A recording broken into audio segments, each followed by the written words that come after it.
For 4 years between the 7th of December 1941 and the 2nd of September 1945, a war was fought across a body of water so vast it might have been a separate planet.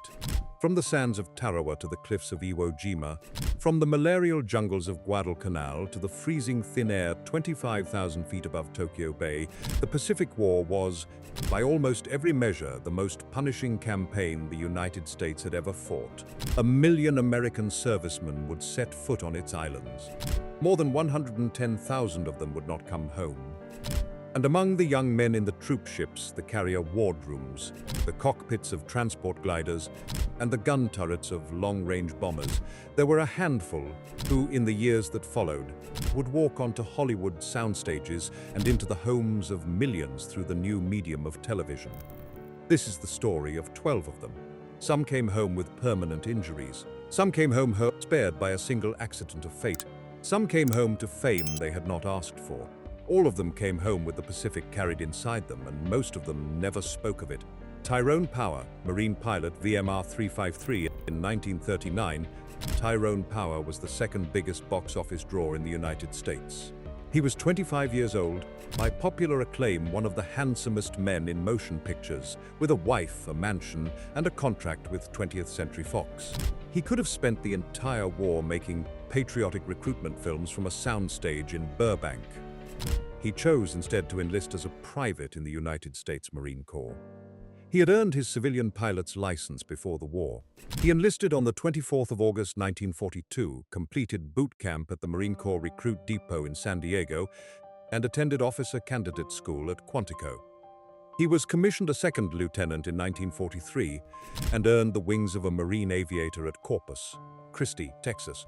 Considered too old for combat, flying at 29, he was assigned to Marine Transport Squadron 352, and then in February 1945 to Marine Transport Squadron 353, then operating from Kwajalein in the Marshall Islands. Between February and June of 1945, First Lieutenant Tyrone Power flew dozens of supply missions in the Curtiss C-46 Commando transport aircraft into the embattled airstrips on Iwo Jima, sometimes while the runways were still under intermittent Japanese shellfire from Mount Suribachi, and flew wounded Marines out on the return legs. He continued the supply and casualty evacuation flights through the Okinawa campaign. He was awarded the World War II Victory Medal, the American Campaign Medal, and the Asiatic Pacific Campaign Medal with 2 bronze battle stars. He remained in the Marine Corps Reserve after the war and eventually rose to the rank of major. Power returned to Hollywood at the end of 1945, a changed man, and sought darker, more demanding roles. He starred in The Razor's Edge in 1946 and gave one of his finest performances in Nightmare Alley in 1947 as a carnival hustler who slides into self-destruction. He starred opposite Marlene Dietrich and Charles Lawton in Billy Wilder's Witness for the Prosecution in 1957 and was awarded a star on the Hollywood Walk of Fame in 1960. On the 15th of November 1958, while filming a strenuous dueling scene opposite George Sanders for the historical epic Solomon and Sheba in Madrid, Power collapsed from a massive heart attack. He died en route to hospital. He was 44 years of age. He is buried at Hollywood Forever Cemetery in Los Angeles. Paul Newman, USS Bunker Hill. He owed his life to an earache. That is not a figure of speech. On the 11th of May 1945, the entire replacement air crew with whom Paul Newman had been training, traveling, and sleeping for weeks was struck by Japanese kamikaze aircraft aboard the aircraft carrier USS Bunker Hill off Okinawa. Paul Newman was not among them. He had been grounded 48 hours earlier when his pilot developed an ear infection. Paul Leonard Newman was born on the 26th of January 1925 in Cleveland Heights, Ohio. 4 days before his 18th birthday, he enlisted in the United States Navy. He had hoped to become a pilot, but a routine medical examination diagnosed him as colorblind.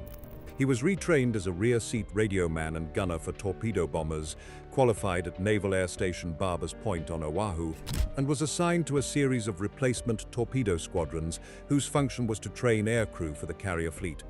In April 1945, his unit was assigned to USS Bunker Hill as part of a draft of replacement aircrew for the Battle of Okinawa.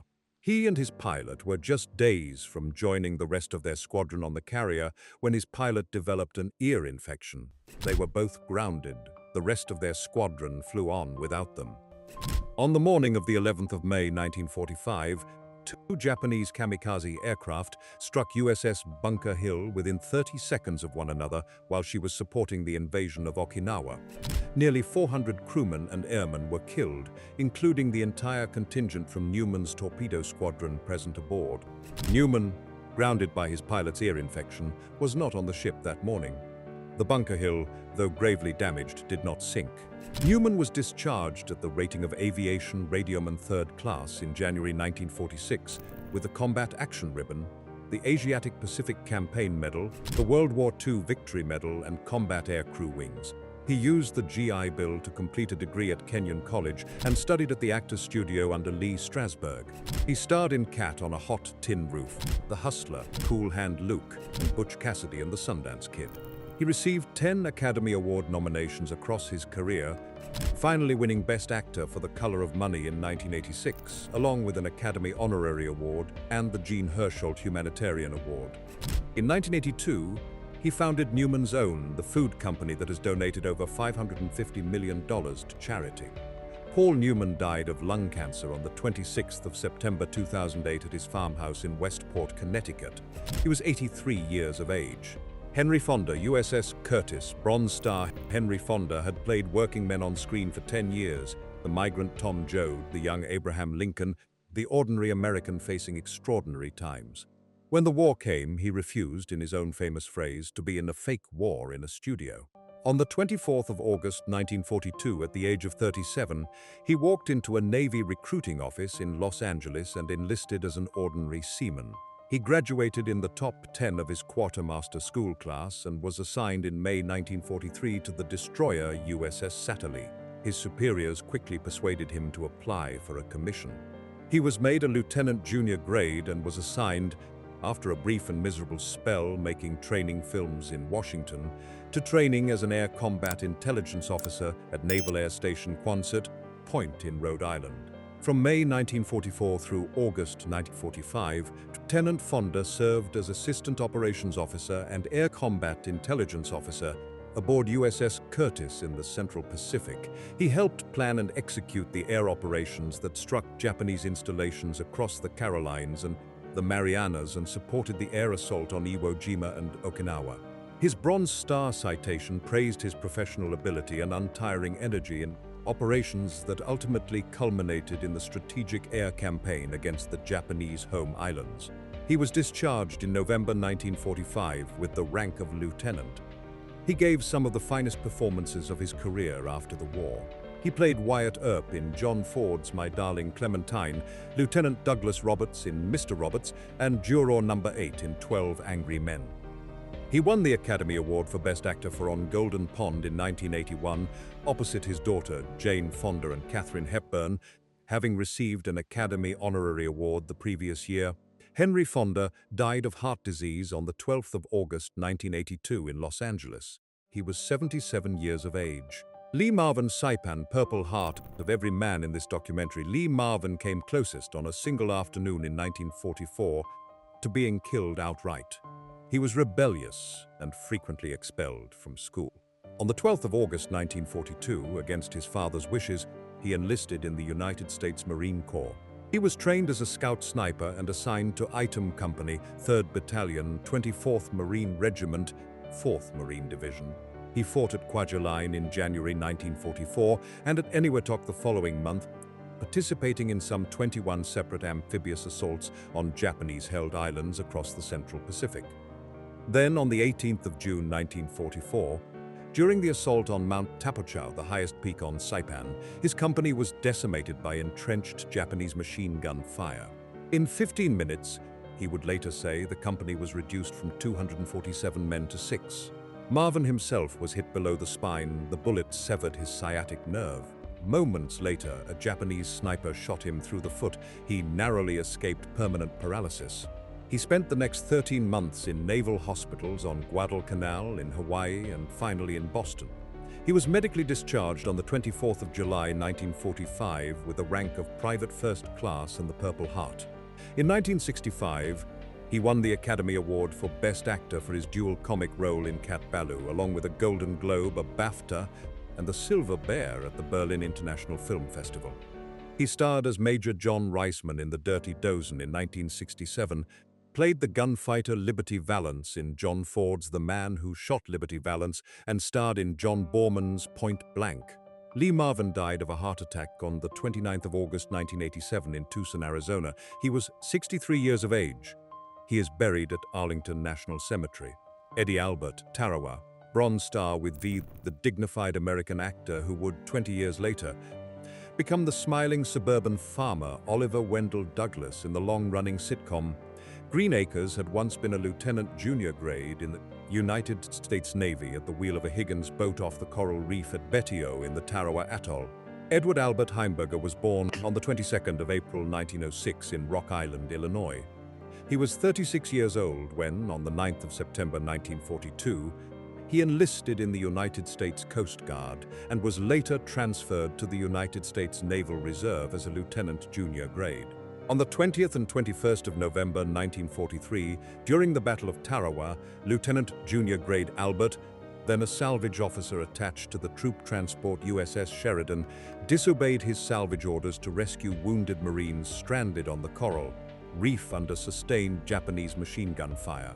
He personally pulled 47 men aboard his landing craft and supervised the rescue of approximately 30. More, his boat carried so many men on one return run that the deck was riding afoot beneath the waterline. The men he saved estimated that he was personally responsible for bringing roughly 70 Marines home alive. In later life, asked which of his accomplishments meant the most to him, he named neither his 2 Academy Award nominations nor his career on stage and screen. He named Tarawa. He was awarded the Bronze Star with Combat Fee for Valor. He was nominated for the Academy Award for Best Supporting Actor twice, for Roman Holiday in 1953 opposite Audrey Hepburn and Gregory Peck, and for The Heartbreak Kid in 1972. He starred for 6 seasons as Oliver Wendell Douglas in Green Acres from 1965 to 1971 and played the brutal warden in The Longest Yard. Eddie Albert died of pneumonia on the 26th of May 2005 at his home in Pacific Palisades. He was 99 years old. Charles Bronson, B-29 over Japan, he came from the coal mining valleys of western Pennsylvania, the 11th of 15 children in a Lithuanian immigrant family, so poor that he is reputed to have gone to school as a boy in his sister's dress. He was born Charles Dennis Buczynski on the 3rd of November 1921 in the village of Ehrenfeld. His father, a miner, died when the boy was 10. He went down into the mines himself. He did not speak fluent English until he was a teenager. He was drafted into the United States Army in 1943, trained as an aerial gunner, and in 1945 was assigned to the 61st Bombardment Squadron of the 39th Bombardment Group, 20th Air Force, stationed at Northwest Field on the island of Guam. Over the course of 1945, Charles Bronson flew 25 combat missions as an aerial gunner aboard a B-29 Superfortress against industrial and military targets across the Japanese home islands. The gunners worked in pressurized turrets, peering through their sights into the freezing thin air of the upper troposphere. On one of those missions, Bronson was wounded in the arms by Japanese anti-aircraft fire. He was awarded the Purple Heart and the Air Medal. When the Army Air Forces had taken him in and trained him in 1943, it was, as he later said, the first time in his life he had eaten 3 meals a day. He used the GI Bill to study art and then acting at the Pasadena Playhouse, and changed his name from Buczynski to Bronson during the Red Scare of the early 1950s. He played one of the 7 gunfighters in The Magnificent Seven, the Tunnel King Danny Valinsky in The Great Escape, harmonica in Sergio Leone's Once Upon a Time in the West, and starred in the Death Wish series from 1974 onwards. He won the Golden Globe Henrietta Award for World Film Favorite in 1972 and 1976. Charles Bronson died of pneumonia on the 30th of August 2003 in Los Angeles while suffering from Alzheimer's disease. He was 81 years of age. Tony Curtis, USS Proteus, Tokyo Bay. He was 17 years old when he enlisted in the United States Navy, the son of Hungarian Jewish immigrants from a Manhattan tailor's shop.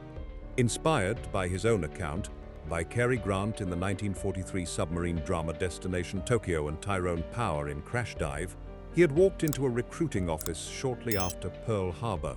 He was born Bernard Schwartz on the 3rd of June 1925. He was assigned in 1943 to USS Proteus, a newly commissioned Fulton-class submarine tender. The Proteus served at Midway at Guam and finally in Japanese waters as part of the occupation force at the war's end. On the 2nd of September 1945, Signalman 3rd Class Curtis stood on his ship's signal bridge in Tokyo Bay and watched through binoculars. The Japanese delegation signed the formal instrument of surrender on the deck of the battleship USS Missouri, half a mile distant. He was 17 years old, watching the end of the war that had defined his entire adolescence. He served until December 1945, when he was discharged with the rating of Signalman 3rd Class. He used the GI Bill to study acting in New York. Universal Pictures signed him and renamed him Tony Curtis. He starred alongside Burt Lancaster in Sweet Smell of Success. In 1957, he was nominated for the Academy Award for Best Actor opposite Sidney Poitier in Stanley Kramer's The Defiant Ones.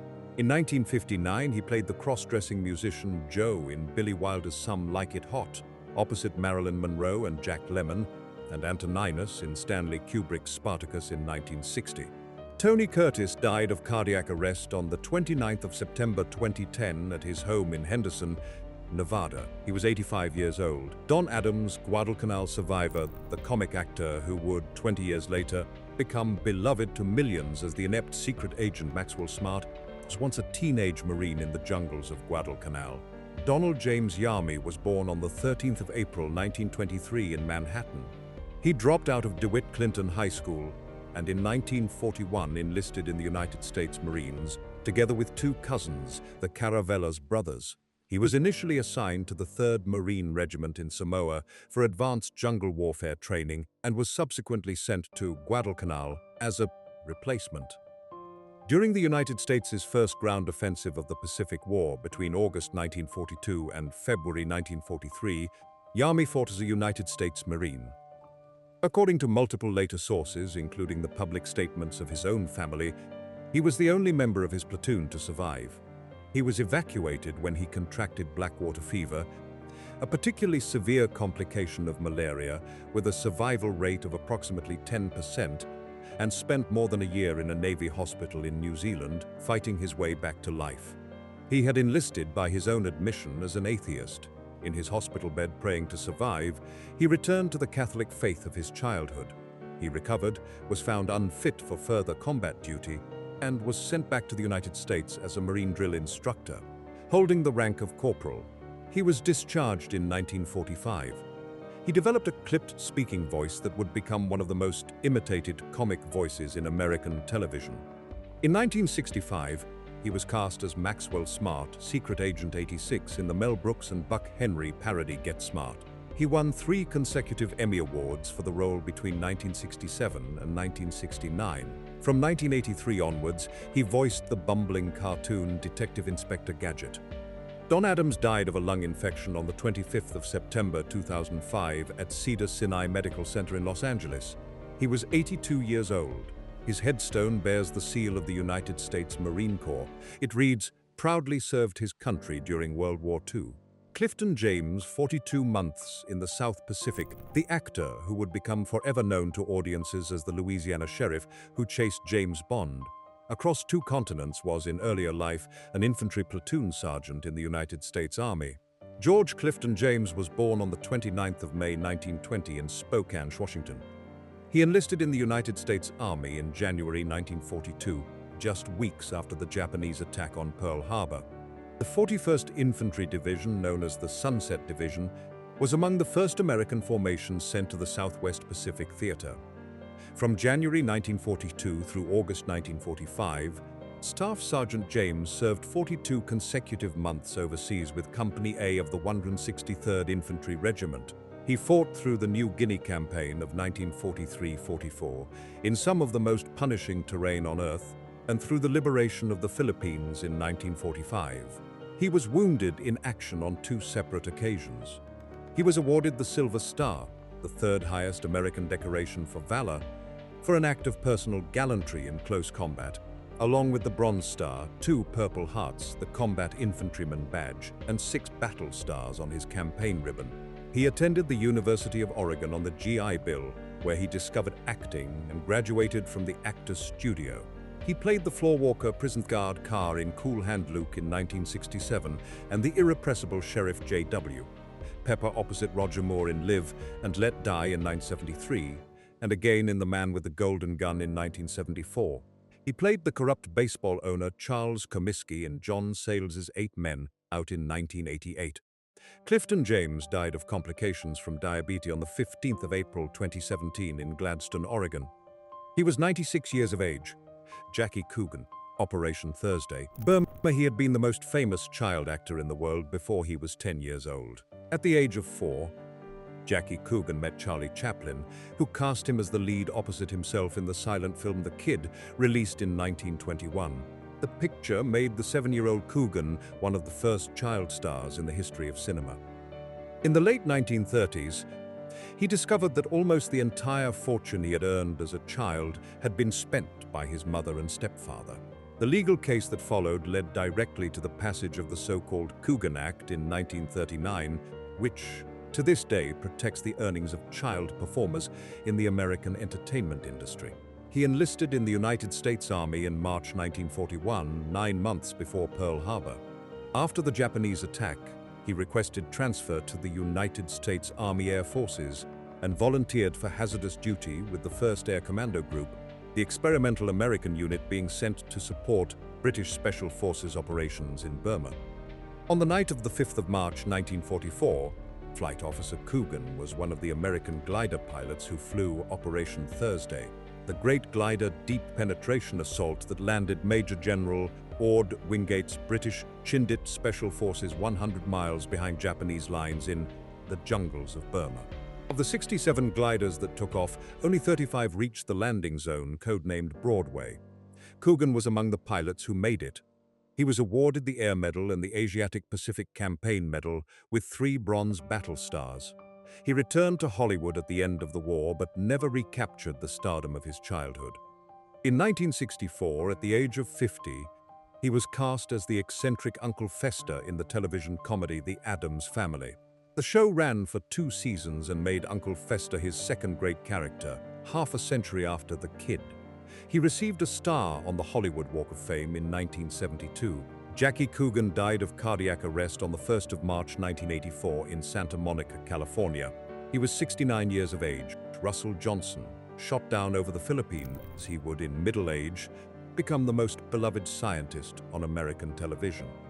Generations of children grew up watching Professor Roy Hinckley, the brilliant castaway who could build a radio out of a coconut and a piece of fishing line, on the long-running sitcom Gilligan's Island.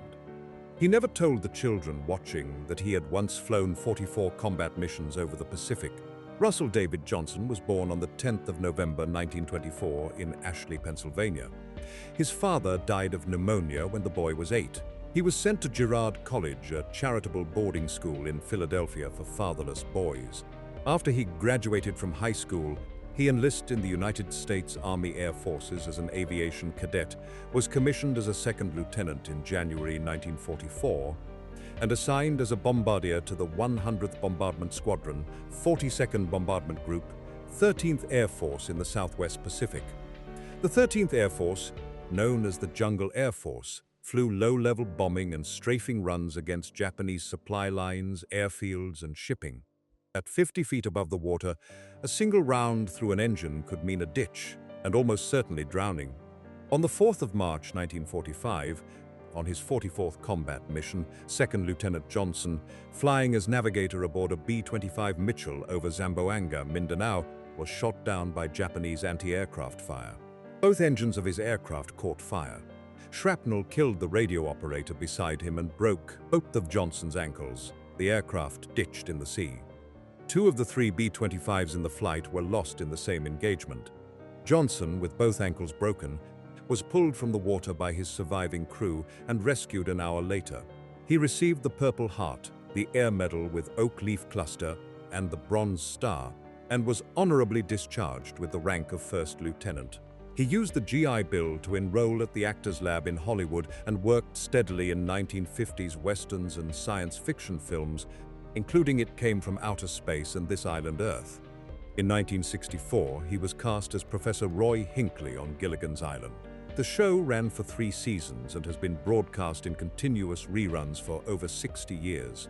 Russell Johnson died of kidney failure on the 16th of January 2014 at his home on Bainbridge Island, Washington. He was 89 years of age. His Gilligan's Island co-stars learned of his Purple Heart for the first time at his funeral. Aldo Ray, UDT-17 Frogman. Okinawa, he had the most distinctively gravelly voice in post-war American cinema. That voice to a man who, at 18 years of age, had volunteered for one of the most elite and dangerous units of the entire Pacific War, the United States Navy's Underwater Demolition Team 17. The UDTs, the direct predecessors of the modern Navy SEALs, swam unarmed in nothing but swim trunks, fins, and masks onto enemy-held beaches under Japanese fire. He was born Aldo Dari on the 25th of September 1926 in Pen Argyl, Pennsylvania, to Italian immigrant parents.